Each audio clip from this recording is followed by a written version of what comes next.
people told me that they really, really enjoy it, so I'll probably give it another shot at some point. They have great blind massage therapists there.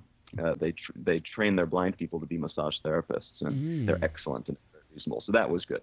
I'll go back for that if nothing else. Favorite place is tough because in a lot of ways Argentina was like my first, and you never forget your first. You never do. And I met yeah, and I met some just really amazing people there, and having to learn Castellano Spanish while I was there, Hmm. and all the adventures there, just that still in a lot of ways kind of feels like home to me.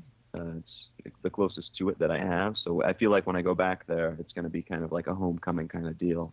But New Zealand is much fresher in my mind right now, and it is one of the most unfairly beautiful places I've ever been. Just it's truly dastardly. The deal they made with the devil to get that kind of place. You can't take a photo without it being like a postcard, and you can't throw a stone without hitting a cute bird.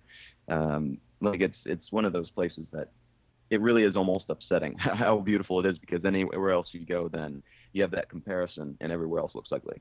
Right. It looks like it looks like heaven. Yeah, it's freaking gorgeous there. I just couldn't believe it. I had heard that it was really beautiful, but the rumors and reputation don't live up to the reality. I was absolutely astounded.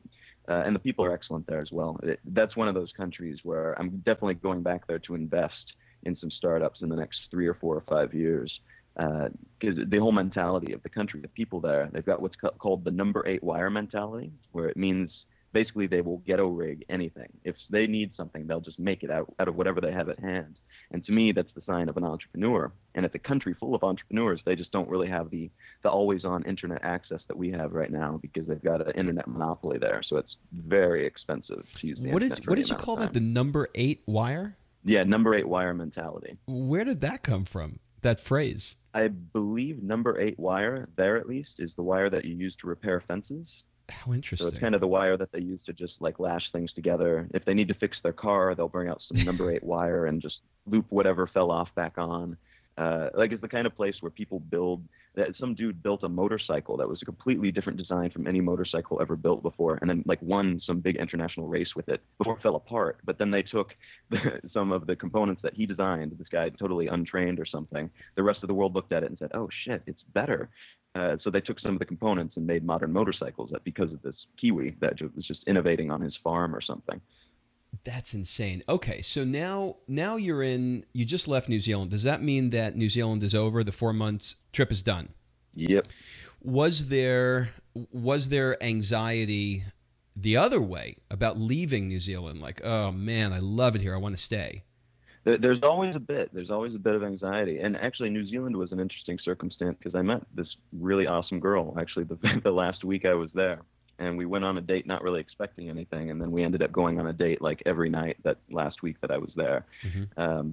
So that made it very difficult. It usually by the end of the 4 months, I've had enough time to kind of get a length and breadth of experience and knowledge about the place and people, which is what I really want.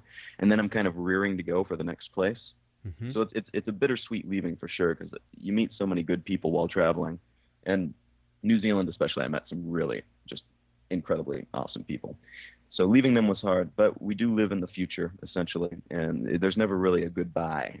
You can keep up with each other on Facebook and on Skype, and some of the people who I met in New Zealand, they've already planned to travel to the States or to visit me in Thailand. So it was a little bit easier to leave than it would have been if I were trying to do this 40 years ago when all this technology didn't exist. As it is, I was just able to look forward to this road trip that I'm about to do now, and looking forward to Thailand, and say, thank you, New Zealand, for what you gave me. I'm taking a piece of you with me, basically. Okay, so now you're in New York. Is New York just sort of a layover for you, or is that a destination for a minute? It's a layover, but for a couple weeks. I spent about 5 days in LA just to kind of decompress a little bit. Stayed with a friend out there and just went to the beach and worked a little bit, caught up on things. But New York is more, I guess it's the starting point for this month-and-a-half road trip that I'm doing with two other bloggers around the United States as an in-between between New Zealand and Thailand. So we're starting out here. One of the bloggers, she's got a wedding to go to on the 3rd of July, so we're leaving on the 4th of July. And until that time, we're hanging out here, networking. There's a lot of travel bloggers in town for the TBEX convention, so meeting a lot of really awesome people, and then connecting with a lot of friends and friends of friends who are all entrepreneurs out here, and they're the kind of people who are running these companies that are getting $10 million investments from VCs and stuff like that. So they're really kicking ass, and it's always inspiring to meet those types of people. Where are you in New York right now? You're Manhattan, Queens, Brooklyn?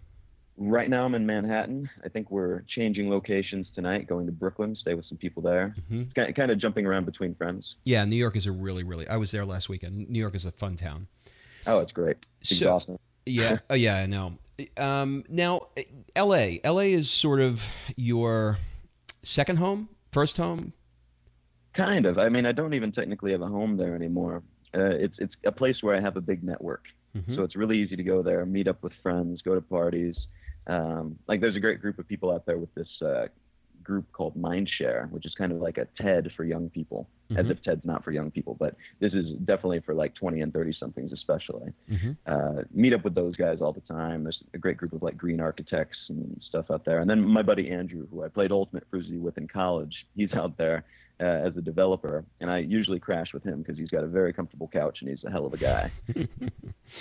I think, LA is one of my favorite places. I really, I read some of your blog posts on it. There's some upsides and downsides, but you can't beat the weather. I mean, it's perfect. Oh, it's gorgeous there. It's almost shocking being in New York because it is so crazy hot and humid here. Yeah. Coming from New Zealand where it's winter, yeah. and then going to LA where it's gorgeous, and then coming here where it's just oppressive.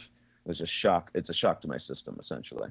LA is always 70, sunny, no humidity, blue sky, perfect. And where I lived too, I was on the west side, so we definitely had like 72 to 75 degrees every day, partly cloudy, mostly sunny.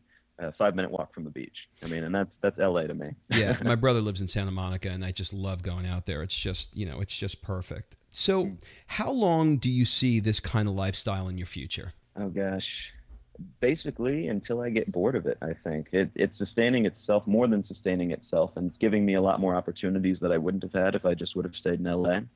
So I can keep on doing it indefinitely if I want to, and as long if current trends continue. So hopefully they do, and I'll have the ability to. But yeah, honestly, I don't really have a stop date in mind or a certain number of countries or anything. I'm just going to keep going. So many people say to me, I want to be able to live this, we'll call it lifestyle design, which I guess Tim Ferriss was the one that sort of created it and coined it and made it popular. Mm-hmm. But they just don't know how to support themselves economically on how to do it. They just feel like, I just wish I would love to be doing this. I'm in my 20s. Or I'm in my 30s, or we're married, but we don't have any kids yet, and I'd love to do it, but I'm stuck with a 9-to-5 job, and that's just the way it is. I can't do it. Mm-hmm. You would say what to that? I would say you can. I would say that we've been told for ages, all throughout school, that the world works a certain way, and it's total bullshit. It works for them, for you to think that. Basically, it works for the people higher up. Mm-hmm. The school system was created during the Industrial Revolution to create workers for textile mills and such. So it's very good at getting people to obey, to stay in line, and to look forward to that kind of, if you're familiar with the Brave New World term, soma, mm-hmm. like the holiday at the end of the day, so work really hard now and suffer so that you can enjoy it when you retire. And that's just bullshit. I mean, we don't have to do that anymore. We've got the technology. There's no longer a proletariat and a bourgeoisie, because the only difference between them was that one was able to create and one didn't have the means of creation. They had to work for those with the means of creation.